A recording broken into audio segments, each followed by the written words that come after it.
When you look up the word endow, it talks about what's the word I'm looking for? It's basically you gotta put yourself in a position to be able to take care of that woman. Because when you get married, what's the husband's role? Yeah, you gotta be a provider. The husband's role is to provide. So that's what it means when it says you shall surely endow her to be your wife. Right. It ain't, oh, we had sex, hey, now we my wife. Right. You have to be, for one, and then also, we're going to go further. Read, because this is something that we have to apply. Read on. If her father utterly refused to give her unto him. So, if her father says, if her father utterly refused to give her unto him, what does that mean? That father, that young woman is under the authority of her father. If she go and get pregnant by another man, that father still has to approve. If that father say, nah, you took my wife, and you took my daughter deceitfully, I ain't approved this. No, you can't have my daughter.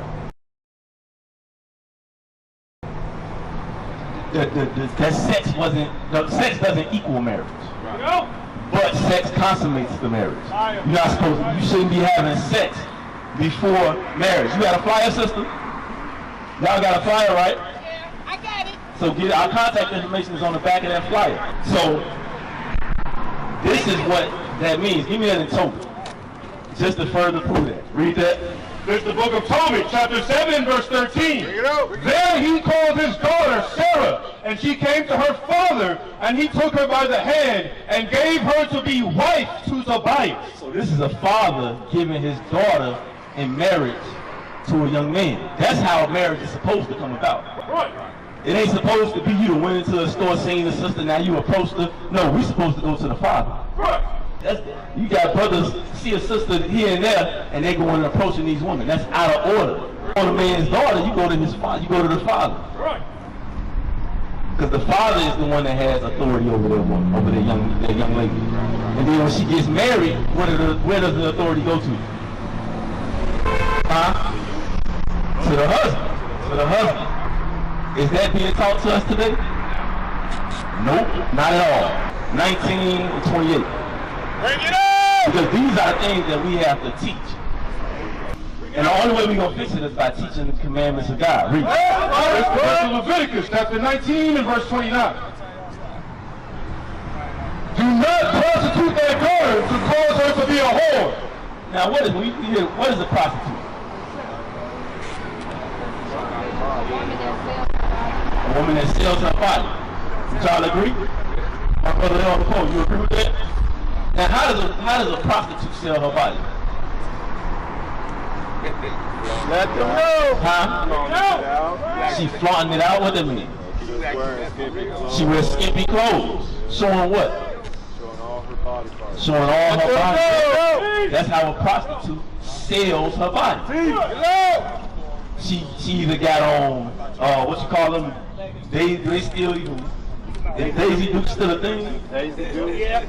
Booty shorts, showing off their legs, showing off their stomach, wearing tight fitted clothes.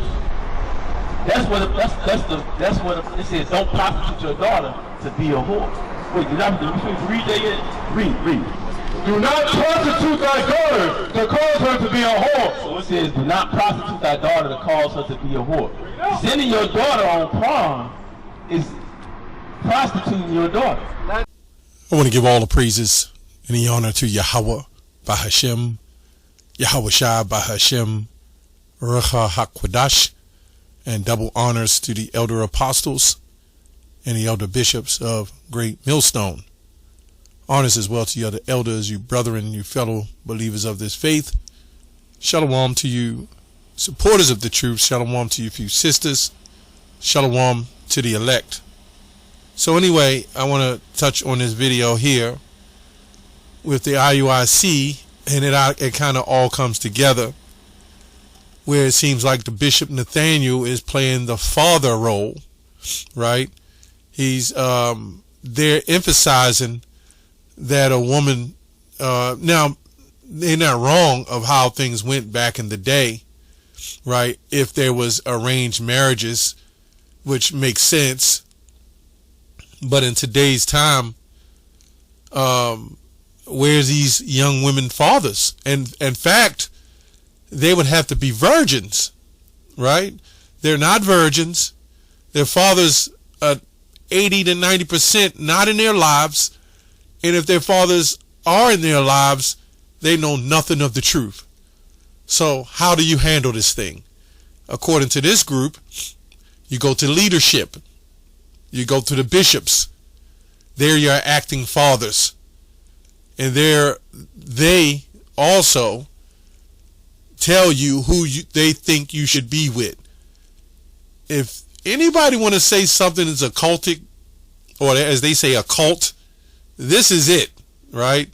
If you're a man that has a wife and you decide to join this group, and this wife is unbelieving, they tell you to get rid of her after a year. Or if you're a woman that have a husband, right, and join this group, you get to come into the school without the permission of your husband. And if your husband don't believe and he feel you being taken away, right, she has to stand in with God, their God, their bishop and deacons of God's, and they'll say, get rid of them and we'll give you a good husband.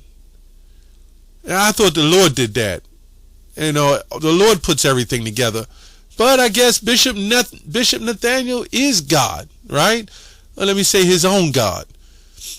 So we're going to start on Leviticus 29, I think is what he went through first. They never read anything, and I'm going to show you where he got slick. Let me go to Exodus 22. This is what he read. And if a man, Exodus 22 and 16, it says, and if a man entice a maid that is not betrothed, meaning she's not promised to be with anybody, and lie with her, he shall surely endow her to be his wife. Now, how would that happen? Right?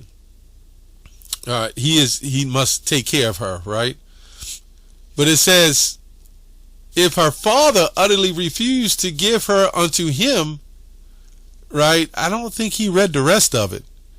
He shall pay money according to the dowry of the virgins. Right? So, in other words, he says you're not supposed to walk up on women and try to holler at them. What kind of madness is this? So you're a grown-ass man on the bus, or let me say you're driving in your car and you go to a doctor or a business office, and a woman stares at you and you look at her back, right? And according to him, these guys, you can't look at women. I think that's what he's saying. A man is not supposed to be walking around looking at these women. But it clearly just said that here. And if a man entice a maid to be that is not betrothed, meaning she wasn't promised to anybody. She's not promised to, from the father to be with anybody. So at the end of the day, he must still go to the father and get the permission. Right? And it says if a father utterly refuse, right, give her unto him, this man said he can take her away. The father can take her back away. Well, where's her value now? He's already laid with this woman. She is property. So he now has to pay the money according to the dowry of virgins. So let's go to Deuteronomy 22. Now we're going to jump on here where all these Israelites have a problem with the so-called rape doctrine. Right? Deuteronomy 22 and 23? 22 and 22. If a man be found lying with a woman married to a husband, and they shall both of them die, both of the man that lay with the woman and the woman, so thou shalt put away evil from Israel. Right? If a damsel that is a virgin be betrothed, as we read in Exodus, so you had a different situation in Exodus, right? This is another situation, right? If a damsel that is a virgin be betrothed unto a husband, and a man find her in the city, and he lie with her, then ye shall bring them both out unto the gate of the city, and ye shall stone them with stones till they die. Right, because this is adultery. Y'all get the point. Let's get to the 25th verse. But if a man find a betrothed damsel in the field, and a man force her and lie with her, then that man only that lie with her shall die. Why? Because he forced her. And the rape comes in this, the forcible rape comes in this, because she belonged to somebody. But unto damsel thou shalt do nothing. There's no sin worthy of death, for she rises up against a neighbor. Meaning she wasn't humbled, and she fought back against him. Right? You hear women today, well, I lay with this man, it was nothing. It didn't mean anything to me. But they laid there and liked it the whole time. They don't count the one night stands. They don't count the 30 men that they lied with, and 50 men, 100 or 200. And then when they get the man that they really want, they only count the men that they really care about, but the other men, they don't count, although they still liked it. Anyway, but unto a damsel thou shalt do nothing, right? For he found her in the field, and the betrothed damsel cried, and there was none to save her. Now, and that was their voice. Now their voice is used to curse you out, scream at you, treat you like trash. Anyway, if a man find a damsel that is a virgin, which is not betrothed, and lay hold on her, and lie with her, and they be found, right? See what it says? If a man find a damsel that is a virgin, which is not betrothed, and lay hold on her.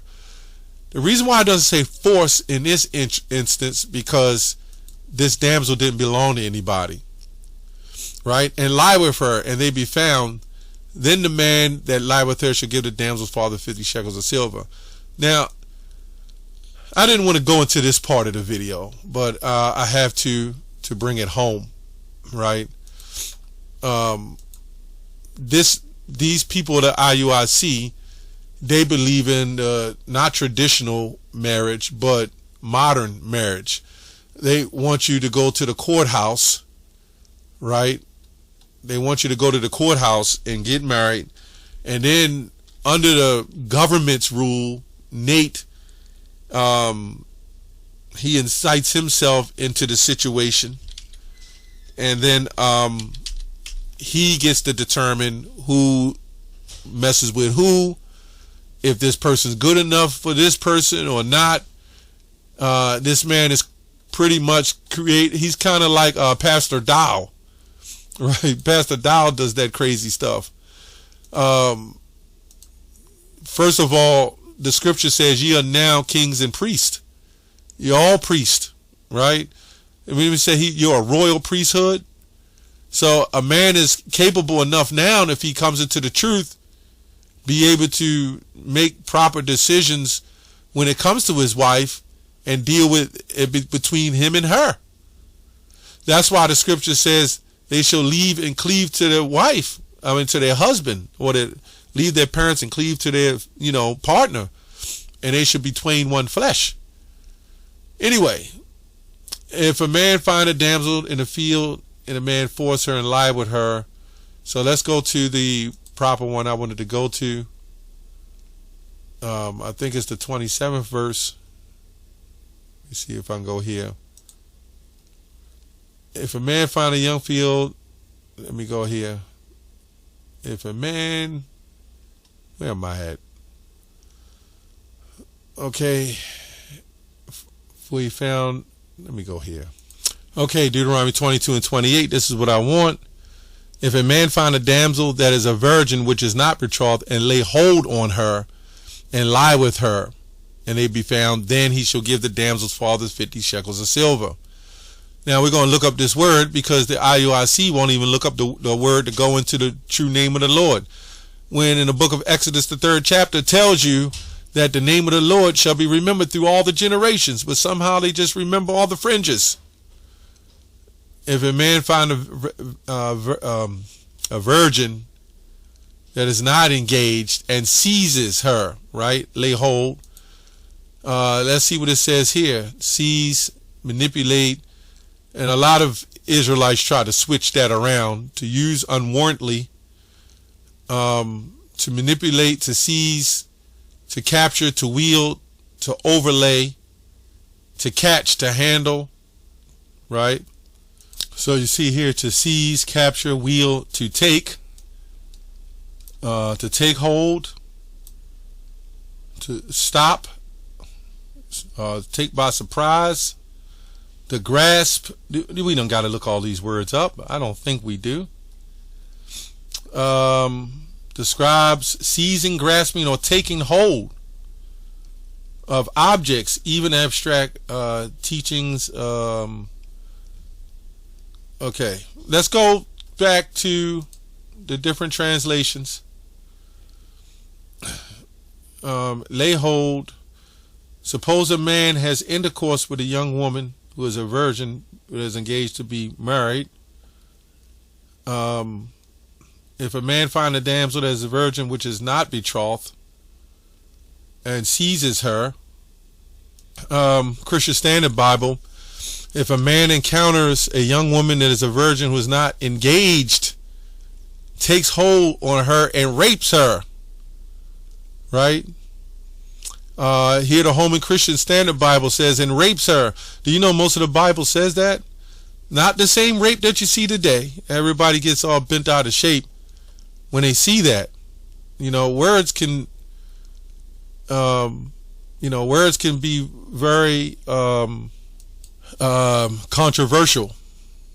Real quick, I want to go to this Bible of John Wycliffe Bible. This is the Bible of the 1382. I went over this before, but real quick, Deuteronomy 22 and 28. If a man findeth a damsel virgin that has no spouse, and taketh and doeth lechery with her, and the thing cometh to doom, he that slept with her and doeth lechery with her, and the thing come to doom.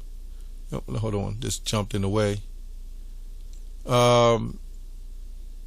It says, he shall get a fodder of the damsel 50 sickles of silver, and he shall be a wife. So it's just a thing that if it did happen, a man didn't contain himself and took a woman, and he knew she didn't belong to anybody. What's happening is, once you grab that possession, that is now yours for life. That way it can't be an adultery, because women are property. That's why when women cheat on a man, and say a man so-called cheat on a woman, which can't happen, but the only reason why what'll happen is a man can only cheat on another man. If a man messes with a woman that has that has a husband, he's cheating on that husband, right? And then that's adultery. But if he sleeps with another woman, that's not adultery, right? In case anybody don't know that. But at the end of the day, he now has to take care of her. That is now his wife. So this group is saying, at the end of the day, this group is saying, you just can't roll up on a woman and talk to a woman. Well, clearly you see the instance here that men rolled up and talked to women. So now, according to this group, if a man rolls up, which we don't condone taking any woman right now, that's not going to happen. If you roll up on a IUIC sister and you start talking to her, now they're in that Jehovah Witness type practice. Now you must join them. Or how does that work? Do you got to give Bishop Nathaniel some bars of silver or something? I don't know how that works. But anyway, let's go on to Genesis 24 and 25. And Isaac brought her into his mother's tent, his Sarah's mother's tent. Now, according to the Bible, how old was Isaac when he married Rebekah? Isaac was about 40 years old, and Rebekah was about 14 or 15 years old, maybe younger. Is that okay in the IUIC? Since y'all going with all the law, let's prove that. Let's prove that now. Okay, let's prove that. I brought these fringes up to put it on that character. Let me go to here. How old was Isaac when he took Rebecca as a wife. Let's see what it says. It says Isaac was 40 years old when he married Rebecca, right? Let me see here. And it says it in Genesis 25 and 25. It says that Rebecca described as a damsel. It don't say much here. Rebecca was young as 3 to 10 years old. These interpretations is not biblical text. The calculations based on chronological events, Genesis suggests that she might be 14 years old when she married Isaac, right? Because the ceremonial things, they knew you can put it together about how old Isaac was at one particular time and went by the time he got Rebecca. I'm not going to go into all that. It doesn't say the exact age. So this man was 40 and she was 14. So Bishop Nathaniel, do you take those 40-year-old men and marry them off the 14-year-old woman? We don't say to do that. But this man is all about the law, and you can do this and you can do that, and see so much traditional inside their values. Yeah. But let's go on back. I just wanted to bring that up. It says here, and Isaac brought her, Rebecca, into his mother Sarah's tent, and he took Rebecca and she became his wife. Yeah. Okay. But I mean, you did have a ceremonial part as well, but you had sex just like Joseph and Mary, right? There was contracts drawn up, but when you technically lay with that woman, you become together one flesh. How did this man say that once you lay with the woman, you're not technically married? And I guess that's shacking up. You became one flesh according to the order, right, of sexuality, of being together. You became one together. Come on, man. Anyway, let's jump in here to Leviticus 20:29 real quick. 1929. When they talk about do not prostitute thy daughter to cause her to be a whore, that technically didn't have much to do with just standing on the corner and giving money. These guys don't read, man. I'm going to read a little commentary and just make it quick.